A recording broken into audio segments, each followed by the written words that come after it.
قربان بقوس نخوشم دور السلم صايع الحبيب كشاب ولا لوم قوب جبل البرين برکات özmen nesebiniş 82 sal amre xwe 54 salan ben avber ji bo berhevkariya kilam û stranên Kurdî xerç kiriye.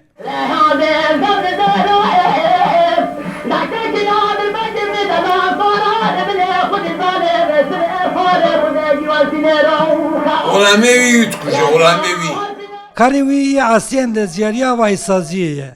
Lêt 1907 dudiyan da dema cara awil stranek Mihemed Şex û bigojên wî dikeve rêwîtiya wî ya berhevkarî û arşîvkirina kilam û stranên Kurdî jî dest pê kiriye.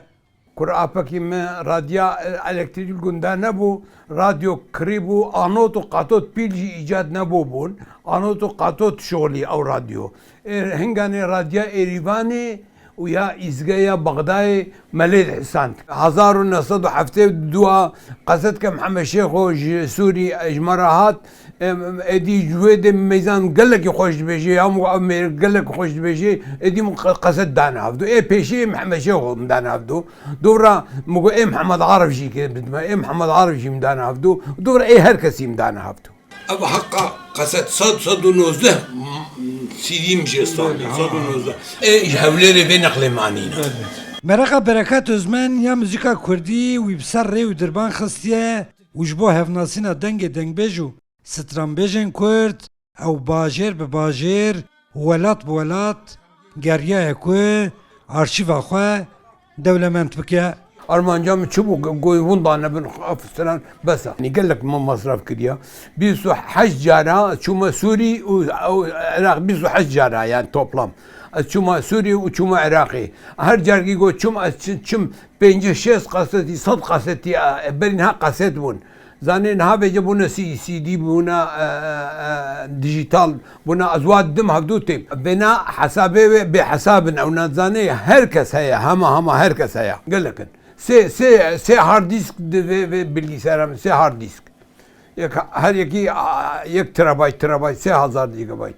Terabayt ke 1000 gigabayt. Her gigabayt 15 saatin. Avlu veca hasabe الجمتا. Vay.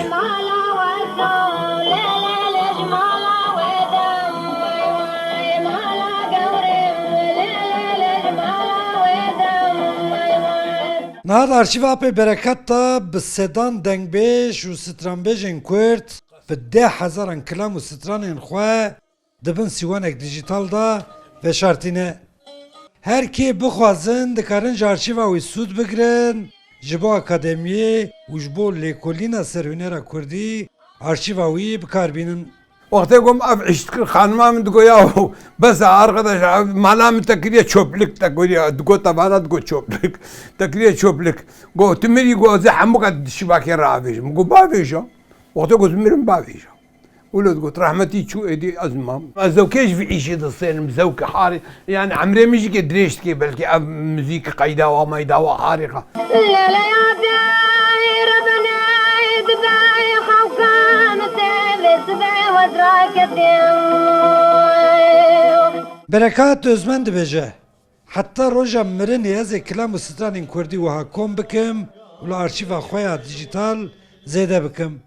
Lê piştî mirinê zarokên min îdî li arşîva min çi bikin ew dizanin.